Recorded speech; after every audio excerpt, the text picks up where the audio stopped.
Hello everyone, this is Gaurav and welcome to class inspire. बेटा आज हम पढ़ेंगे क्लास 10th का chapter the human eye and colourful world. तो इस चैप्टर में सबसे पहले हम बात करते हैं बेटा व्हाट इज़ ह्यूमन आई। तो ह्यूमन आई जो है एक सेंस ऑर्गन है जिसकी वजह से हम क्या कर सकते हैं बेटा, ऑब्जेक्ट्स को देख सकते हैं। और ये जो लोकेटेड होता है, कहाँ पर लोकेटेड होता है बेटा, सॉकेट और इन स्कल के अंदर जो है ये लोकेटेड होता है। और जो डायमीटर है हमारी आई बाल की वो कितनी होती है बेटा, 2.3 सेंटीमीटर होती है। इसके बाद हम बात करते हैं बेटा पार्ट ऑफ ह्यूमन आई। तो ह्यूमन आई के अंदर तो ये डायग्राम एक बार अच्छे से देख लो बेटा। यहाँ पर सबसे जो है आउटर मोस्ट जो पार्ट है उसको हम क्या बोलते हैं बेटा, कॉर्निया। और इसके बाद जो है यहाँ पर आता है बेटा प्यूपिल, और प्यूपिल के को जो कंट्रोल करता है वो कौन करता है बेटा, आइरिस। तो यहाँ पर एक बार समझ लेते हैं। तो सबसे पहले क्या है बेटा, कॉर्निया। तो ये क्या है, आउटर मोस्ट ट्रांसपेरेंट पार्ट होता है और ये क्या प्रोवाइड करता है बेटा, जो है मोस्ट ऑफ द रिफ्लेक्शन इसके थ्रू ही होता है। इसके बाद आता है लेंस। लेंस क्या करता है बेटा, ये जो है जेली लाइक मटेरियल का बना होता है और ये क्या प्रोवाइड करता है, फोकस एंड जो है real and inverted image form करता है किसी भी ऑब्जेक्ट की। और किसके ऊपर फॉर्म करता है बेटा, रेटिना के ऊपर। और ये जो है हमारा किस तरह का लेंस होता है बेटा, कन्वेक्स लेंस यहाँ पर होता है। तो ये हमारा जो है लेंस है बेटा, और ये कैसा लेंस होता है, कन्वेक्स लेंस। और ये क्या करता है, इमेज फॉर्म करता है ऑब्जेक्ट की, कहाँ पर, रेटिना के ऊपर। किसके ऊपर, रेटिना के ऊपर। इसके बाद है बेटा नेक्स्ट आइरिस। आइरिस क्या है बेटा, ये एक जो है मस्कुलर जो है डार्क डायफ्राम है जो क्या करता है, कंट्रोल करता है। किस चीज़ को कंट्रोल करता है, साइज ऑफ प्यूपिल, कि प्यूपिल का साइज़ क्या होगा। तो ये हमारा जो है ये वाला पार्ट जो होता है इसको हम बोलते हैं बेटा प्यूपिल। तो प्यूपिल का जो साइज़ है वो लाइट के अकॉर्डिंग एडजस्ट होता है। जैसे मान लो हम किसी डार्क रूम में है तो यहाँ पर प्यूपिल का साइज़ क्या हो जाता है बेटा, बड़ा हो जाता है किसके अंदर, डार्क रूम के अंदर। और यदि हम सनलाइट के अंदर जाते हैं ना, या ब्राइट लाइट के अंदर जाते हैं, तो उस केस में जो है इस जो है प्यूपिल का साइज़ कैसा हो जाता है, छोटा हो जाता है। तो ये एक ब्लैक पार्ट है जो हमें आइज़ के अंदर दिखता है। इसके बाद है नेक्स्ट बेटा रेटिना। रेटिना क्या होता है, ये जो है लाइट सेंसिटिव जो है सेल का बना होता है और इमेज जो है वो रेटिना के ऊपर भी क्या होती है बेटा, फॉर्म होती है। इसके बाद नेक्स्ट है बेटा सिलरी मसल। ये जो मसल्स होती हैं बेटा इनको हम क्या बोलते हैं, सिलरी मसल। और ये क्या कंट्रोल करती है, ये कंट्रोल करती है बेटा साइज़ ऑफ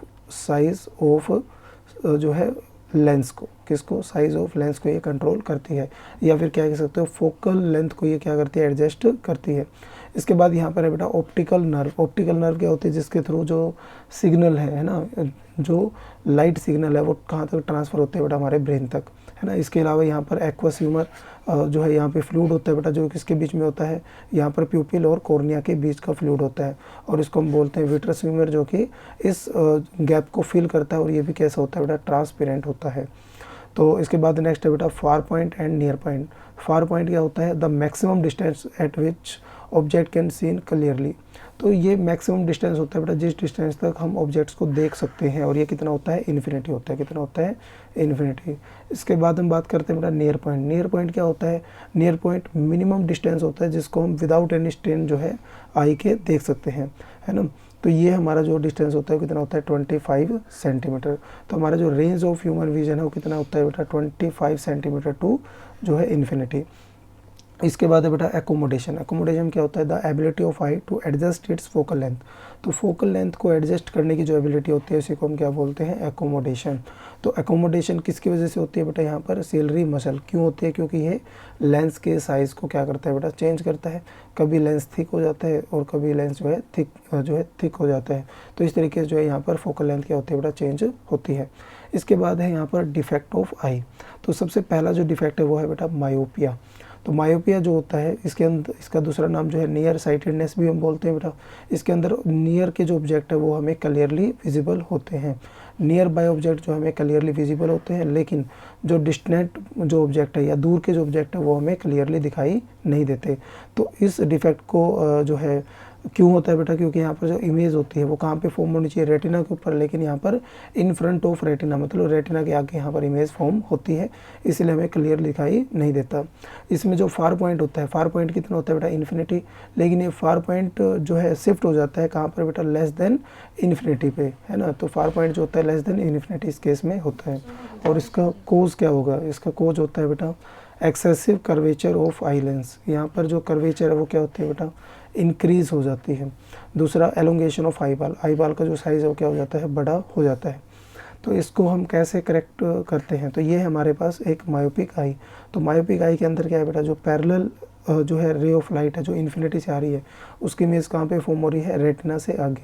ये इमेज फॉर्म होनी थी बेटा इस पॉइंट पे, लेकिन फॉर्म हो रही है यहाँ पर, तो इसलिए हमें क्लियरली विजिबल नहीं होता है। तो इस केस में क्या होता है कि जो हमारा इन्फिनिटी का जो पॉइंट है वो शिफ्ट हो जाता है किसी एक पर्टिकुलर पॉइंट पे। तो ये हमारा जो है फार पॉइंट है, जो पहले कहाँ पे था बेटा, इन्फिनिटी था नॉर्मल आई के लिए, लेकिन अब ये कहाँ पे शिफ्ट हो गया, इस पॉइंट पे। तो यहाँ पर जो इमेज है इस फार पॉइंट के लिए हमारी इमेज कहाँ पे बनती है बेटा, यहाँ पे रेटिना पे बनती है। तो हमें यदि हमारा ऑब्जेक्ट इस फार पॉइंट पे रखा हो तो हमें क्लियरली विजिबल होगा। तो हम इस फार पॉइंट पे जो है ऑब्जेक्ट को प्लेस करने के लिए किसका यूज़ करते हैं, यहाँ पर जो है कनकेव लेंस का यूज़ यहाँ पर करते हैं। कनकेव लेंस क्या करेगा बेटा कि जो इन्फिनिटी से लाइट आ रही है उसकी इमेज कहाँ पे बनाएगा, इस एफ पॉइंट पे बनाएगा, जो हमारा फार पॉइंट है यहाँ पे इमेज बनेगी। और जब ये यहाँ पर इमेज बनेगी तो यहाँ तक के डिस्टेंस को हम क्लियरली देख सकते हैं। तो इस तरीके से जो है इस डिफेक्ट को करेक्ट किया जाता है, मतलब ठीक किया जाता है। तो करेक्टनेस ऑफ मायोपिया के लिए हम किसका यूज़ करते हैं बेटा, कनकेव लेंस का यहाँ पर यूज़ करते हैं, जिसमें जो इमेज है ना किसकी, डिस्टेंट ऑब्जेक्ट की, जो इन्फिनिटी पे ऑब्जेक्ट रखा है उसकी इमेज कहाँ पे फॉर्म होती है बेटा, एफ पे जो है फॉर्म होती है। और जो एफ है यहाँ पे क्या होता है बेटा हमारे लिए आई के लिए far point of myopic eye, myopic eye का जो है ये फार पॉइंट होता है। इसके बाद नेक्स्ट जो डिफेक्ट है बेटा वो है हमारे पास हाइपरमेट्रोपिया। हाइपरमेट्रोपिया के अंदर क्या होता है कि जो व्यक्ति है उसको दूर की चीज़ें तो क्या होती है बेटा, फार ऑब्जेक्ट जो क्लियरली विजिबल होते हैं, लेकिन पास के ऑब्जेक्ट वो उसको क्लियरली विजिबल नहीं होते। और इसके अंदर जो हमारा नियर पॉइंट है जो कि 25 सेंटीमीटर होता है, ये दूर चला जाता है बेटा, है ना, ये कहाँ चला जाता है, दूर चला जाता है 25 सेंटीमीटर से। तो इसमें जो इमेज होती है वो कहाँ पे बनती है बेटा, बिहाइंड द रेटिना, रेटिना के पीछे जो है इमेज यहाँ पर बनती है। और इसका कारण क्या होता है बेटा, इसका कारण होता है कि जो है फोकल लेंथ क्या हो जाए, हमारी आई लेंस की जो है ज़्यादा हो जाए या बढ़ जाए। दूसरा और क्या होता है बेटा, यहाँ पे आई बाल जो है उसका साइज़ क्या हो जाए, छोटा हो जाए।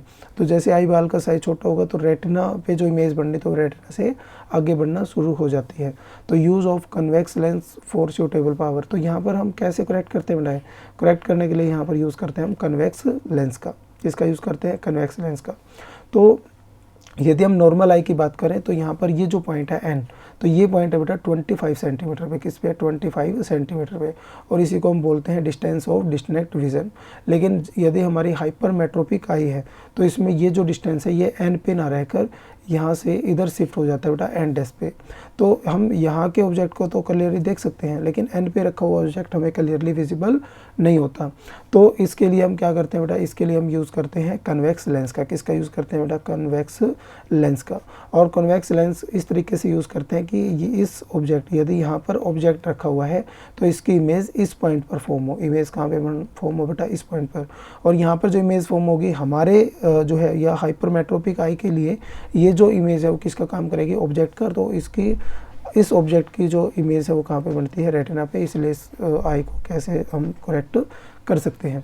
इसके बाद है presbyopia. Presbyopia basically old age में होता है बेटा। इसके अंदर क्या होता है कि जो पर्सन है वो ना तो पास के ऑब्जेक्ट को क्लियरली देख पाता है और ना ही दूर के ऑब्जेक्ट को क्लियरली देख पाता है। और ये किसकी वजह से होता है बेटा, loss of power of accommodation की वजह से होता है। और इसके जो है कारण क्या क्या होते हैं बेटा, तो पहला जो इसका रीज़न है वो है weakening of ciliary muscle. Ciliary muscle weak हो जाती है तो लेंस का जो साइज़ है वो चेंज नहीं होता। और दूसरा है बेटा diminishing flexibility of eye lens. Eye lens की जो फ्लेक्सिबिलिटी है वो क्या हो जाती है बेटा, कम हो जाती है। तो इस डिफेक्ट को हम कैसे ठीक करते हैं, तो इसके लिए हम यूज़ करते हैं बेटा दोनों लेंसेज का, कन्वेव का भी एंड कन्वेक्स का भी। तो यहाँ पर कुछ पर्सन ऐसे होते हैं जिनके अंदर दोनों डिफेक्ट होते हैं, मायोपिया भी और हाइपरमेट्रोपिया भी। इन पर्सनस के लिए हम यूज़ करते हैं बेटा बाईफोकल लेंस का। बाईफोकल लेंस कैसे होते हैं बेटा, जैसे एक लेंस होता है और उसके नीचे एक छोटा यहाँ पर एक और लेंस होता है। ये कौन सा होता है बेटा, कन्वेक्स, और ऊपर से कैसा होता है, ये कनकेव। नेक्स्ट है बेटा यहाँ पे advantage of I in front of face.